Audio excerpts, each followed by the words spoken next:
Bonjour, bienvenue dans cette nouvelle vidéo dans laquelle nous allons vous parler de contacter, son principe de fonctionnement, ainsi comment vous devez réaliser le montage d'un contacteur. Ici, nous avons préparé pour vous ces sujets dans lesquels on doit vous préparer à bien affronter les examens de test dans vos entreprises, dans n'importe quel domaine, surtout sur le plan pratique. C'est ainsi que c'est prévu pour vous, premièrement, de vous présenter le contacteur. Dans sa définition, on définit un contacteur comme étant tout appareil électromagnétique capable d'établir ou d'interrompre un circuit électrique. Un appareil capable d'établir ou d'interrompre un circuit électrique. Il présente comme avantage d'être commandé à distance. Vous avez un circuit électrique ici, vous pouvez le commander quelque part, tout en vous offrant la gamme de sécurité la plus raisonnable. Bon, ici, le contacteur ne sera pas commandé. Il sera commandé au moyen d'un bouton poussoir que vous voyez sur la vidéo ici. C'est un bouton poussoir qui est composé de deux éléments principalement. Vous avez le bouton poussoir mentionné ici en rouge, que nous appelons le bouton poussoir d'arrêt. Vous avez ici le bouton poussoir marche, mentionné ici en blanc. Lorsque vous voulez commander le contacteur, vous appuyez sur l'autre bouton poussoir, sa bobine s'excite.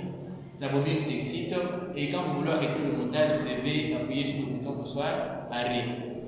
Ici, le contacteur est composé de deux grandes parties que nous appelons la partie puissance et sa partie commande. Dans sa partie puissance, je vois sur la vidéo, vous voyez principalement, nous avons trois bornes ici. Nous avons un contacteur qui est triphasé. Vous avez l'entrée L1, L2, L3, L4, L5, L6. L'entrée que nous avons sur les entrées sont vraiment normalisées dans les sortes que vous pouvez facilement voir de ces contacteurs. Dans le borne qui doit apparaître dans la partie commande, nous avons ici la borne A1, nous avons la borne A2, nous avons la borne ici qui est normalement ouverte, nous avons le contact qui est normalement fermé que nous trouvons sur le contacteur. Et ici, vous allez voir que nous avons la bobine que nous allons commander pour obtenir un fonctionnement optimal, pour commander un moteur électrique, pour commander un circuit d'éclairage, ou pour commander, protéger par exemple le congélateur si vous voulez ouvrir aussi. Ici, l'objectif avec un contacteur, c'est un élément beaucoup plus utilisé dans le démarrage de machines électriques ou de moteurs électriques. Lorsque vous voulez par exemple réaliser un démarrage direct d'un moteur asynchrone, un moteur asynchrone triphasé, un moteur monophasé, un démarrage semi-automatique, vous devez vous en servir de cet élément ici.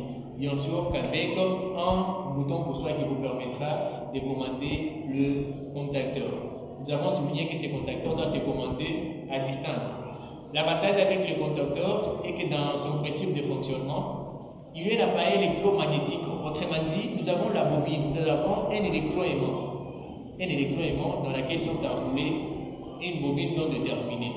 Comme vous savez bien, un électroaimant devient un aimant qui est temporaire. Ça veut dire qu'il doit se comporter comme un aimant lorsqu'il est traversé par un courant électrique. Voilà pourquoi on le définit comme étant un appareil électromagnétique. Ça veut dire qu'il doit fonctionner sur le principe d'électromagnétisme. Vous avez une bobine ici. Sans toutefois perdre de temps ici, nous allons devoir vous réaliser un petit schéma qui vous permettra de bien commander votre contacteur.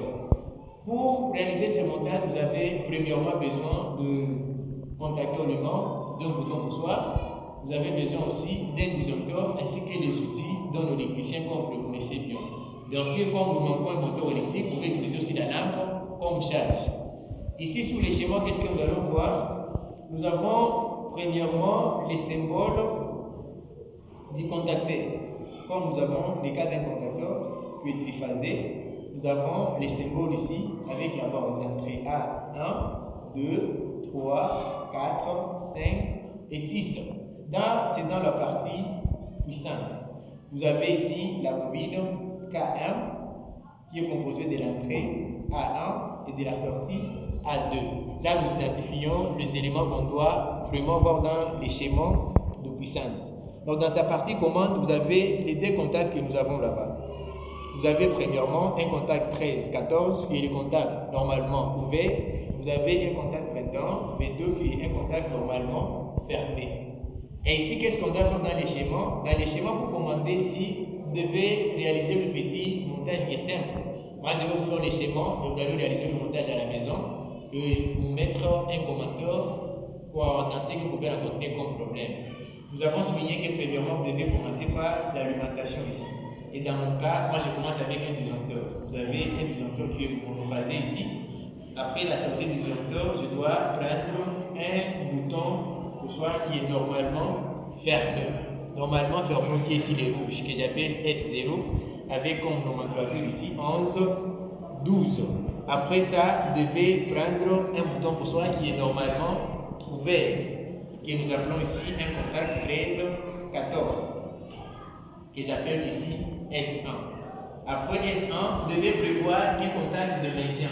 Parce que le bobine que nous avons ici, lorsque vous êtes excité, il doit faire passer les courants. Bon, quand nous lâchons le bouton pour soi, le courant ne va plus passer. Qu'est-ce qu'on doit faire? Vous devez maintenir la bobine du contacteur. Après, si nous avons le contact K1, vous avez ici 13, 14. La sortie, nous allons faire quoi? Nous allons faire la borne KA1, vous avez A2 et vous retournez en être. Ceci déjà le petit schéma qui doit vous permettre de bien réaliser ces montages. Voilà la bobine que vous avez là-bas, vous devez exciter pour bien obtenir le fonctionnement de ces montages. Voilà tout ce qu'on peut vous dire sur le principe de fonctionnement d'un contacteur. Il est un appareil capable d'établir ou d'interrompre un circuit électrique. Il offre la possibilité d'être commandé à distance. C'est un élément beaucoup plus utilisé dans la commande des moteurs électriques, mais aussi dans la protection des équipements électroménagers. Les congélateurs, le frigo, ça dépend que de vous. Il doit être commandé au moyen d'un bouton pour soi. Vous avez le bouton pour soi marche pour sa commande, le bouton pour soi l'arrêt pour arrêter le fonctionnement.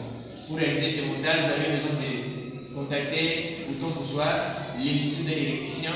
Vous avez besoin de la lampe par exemple utilisée comme charge. Vous avez besoin d'un disjoncteur ainsi que de fils conducteurs. Si vous avez aimé la vidéo, n'essayez pas de partager, liker, aimer la vidéo, surtout abonnez-vous pour ne rien rater de nos prochaines vidéos. Merci.